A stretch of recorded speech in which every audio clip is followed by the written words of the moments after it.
everyone, it's Laura from Laura's Handcrafted Treats and Treasures. Welcome to or back to my channel.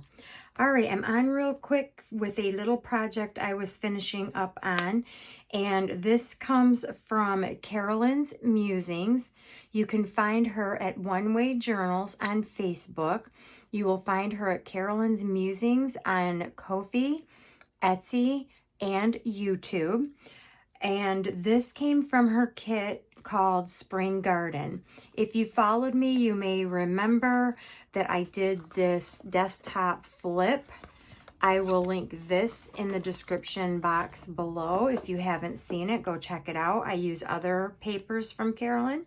So I had some left over and I had made this little folio. I also have a video of the original folio that I had made. I will link that in the description box as well. Okay. So I have just finished this up. I want to give it to a friend of mine, and let's just go through it. One thing I'm going to start right from the beginning is originally I had put a magnet in, okay? And I did not take into consideration as I put the magnet over here at the edge of this little underneath the original paper, and then I put it here, but I did not take into consideration that if I added a pocket here, I've now added bulk. So I went ahead and added another magnet and then put this circle over top of this one. But again, I had started to create bulk from inside, which kind of brings it up, and it doesn't allow my magnet to grip as good as it should, because these are super strong magnets, so this shouldn't be doing this. Well, if I had placed it in the right spot. Hindsight, I should have placed it maybe a little more in or underneath, instead of the first paper. I should have placed it further in, that way it would have caught, or, you know, I did the placement was not right. If I'd left it alone, it'd have been fine, but I didn't consider filling.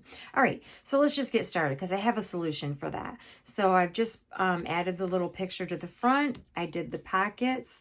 There was a couple of cute little tags.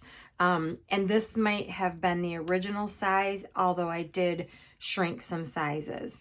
And then I just left the cute little doily here. When you open this up, I have added the paper, and then on this panel, I decided to go ahead and add some more little torn paper on the edges, which again created the bulk.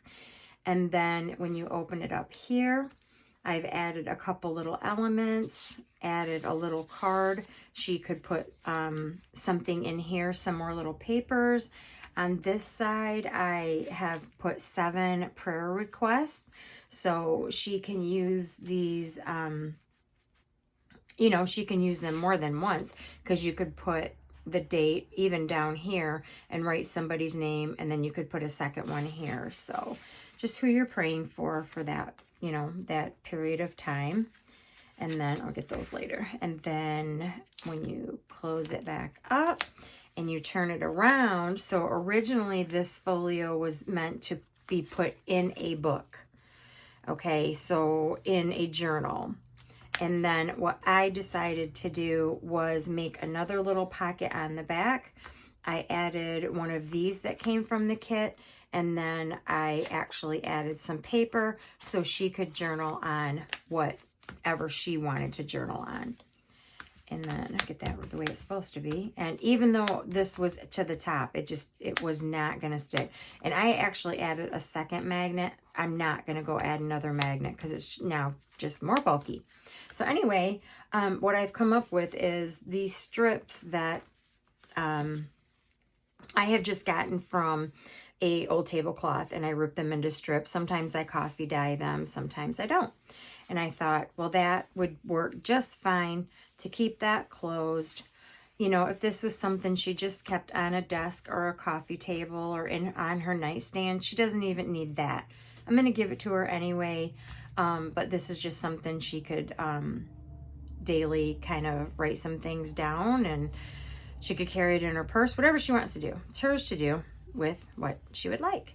So, that being said, there is my little folio. Go check out Carolyn's stuff, and thanks for watching. See you in the next one. Have a great day.